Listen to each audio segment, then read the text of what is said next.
Hello, students. Mr. Williams here, walking and talking you through our subsections for Section 14, the 1990s. We're covering everything that is, what some historians refer to as the last great decade. Okay, so we're going to go ahead and put that in context a little bit. There's a multitude of factors and items that did or did not take place that could allow for a variety of eras to claim theirs to be the best ever, per se. But in terms of overall vibe, feel, American psyche, economics, standing on the international stage, in the 1990s, for the most part, things were good in the US of A and internationally speaking. Okay, that doesn't mean that there wasn't turmoil. That doesn't mean that there wasn't distress. That doesn't mean that there wasn't difficulties. Because some of the videos that I ask you to watch from CNN's the 90s would tell a little bit of a different story. Okay, so there were some points of contention. There were some situations domestically and abroad that were violent, volatile, damning. But collectively, overall, we could describe the 90s as, for the most part, a pretty good period of time. We begin the decade, kind of bridging the gap here from Section 13 to Section 14, with the fall of the Soviet Union. All right, the wheels are already turning. The gears are in motion. George Herbert Walker Bush is practically going to see the official toppling of the Soviet Union in the early 1990s. We're transitioning now into a new era of question mark. Exactly that, okay? Fill in the blank there, all right? An era of unknown when it comes to geopolitics. Cold War is over. Our economy throughout the decade takes off, okay? As Herbert Walker Bush passes the baton to Bill Clinton in 1992, we're actually experiencing a bit of a recession, all right? But for the most part, we're talking about a time frame overall where democracy, free will, liberty appears to be dominating worldwide. The United States is the lone superpower that's remaining. Our economy is going to experience a great level of success through the decade, and American exceptionalism is just being seen in many areas across the globe. Okay, I got a little political cartoon up here, but also I've got a picture of the Dream Team, and the Dream Team in 1992, the basketball Olympic squad, signified kind of this American dominance. Right.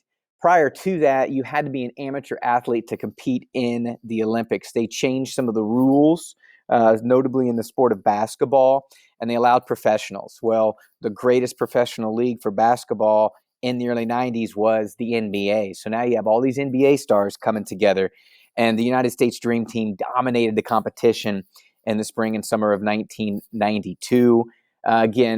Just a microcosm of where we were at the beginning of the decade on the world stage and where we would continue to be throughout the rest of this era. Two things feature the 90s as being great, okay? Peace and prosperity. We're going to talk in another subsection about the peace dividend, this idea that the Cold War is over. America is now the lone superpower that's kind of navigating the world through its geopolitical quandaries. We're entering into what should be an era of peace, but in the vacuum of post-Cold War politics, okay, post-Cold War leadership, there's going to be some unrest, and there's going to be some civil dispute blossom, okay? But for the most part, domestic and international peace reigns supreme in the 1990s, okay? For the most part. And for the most part, prosperity is achieved and felt by the vast majority of Americans throughout this decade. The individual that's going to be at the helm of the United States executive branch through this era of peace and prosperity is going to be William Jefferson Clinton, better known as Bill Clinton.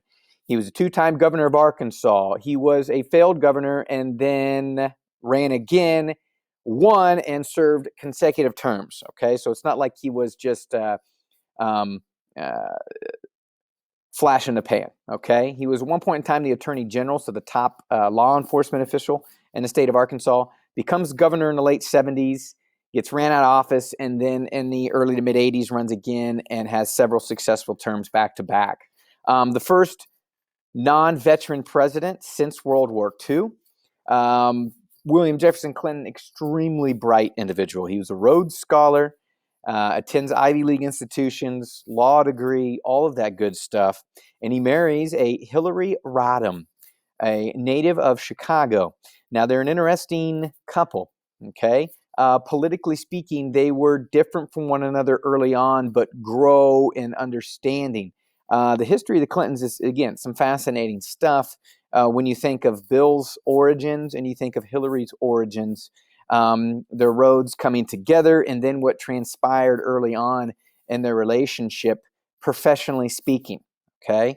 Some great documentaries out there about Hillary Clinton herself as she was running for president in 2016 that would give you greater insight into the Clinton political complex, okay, the Clinton political juggernaut. But he has a reputation of being a great politician, but also a phenomenal womanizer, okay? And this is something that's going to haunt him throughout his political career, all right? So it was apparent at his time of being the governor in Arkansas, and is definitely going to follow him into the White House. But we like we talked about the 92 election, he practically comes out of left field to defeat George Herbert Walker Bush in 1992. He, for the most part, is a political unknown, okay? A political unknown that defeats one of the most solid, resume-rich presidents in our nation's history.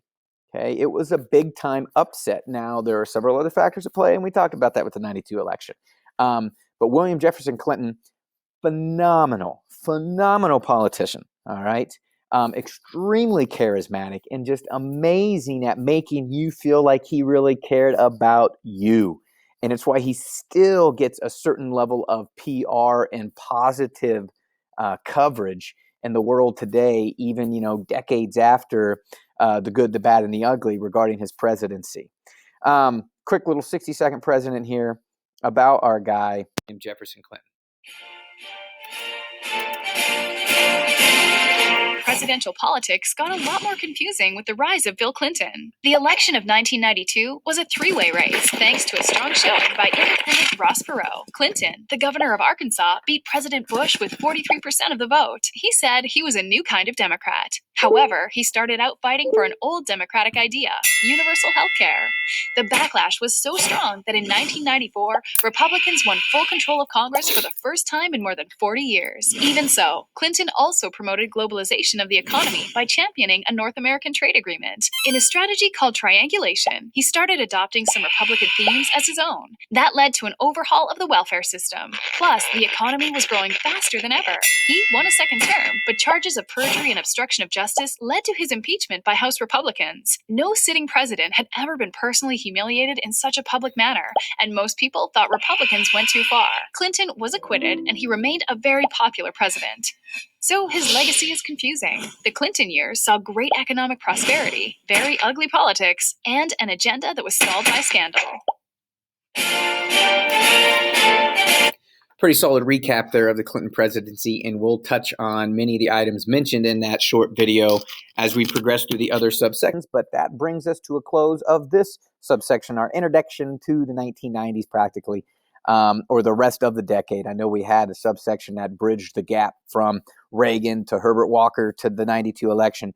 But this kind of gives you just a little insight of overall some of the major vibes and aspects that we will discuss and will be the themes driving us through the other subsections. So we'll pick it up next time with the dot-com economy of the mid to late 1990s.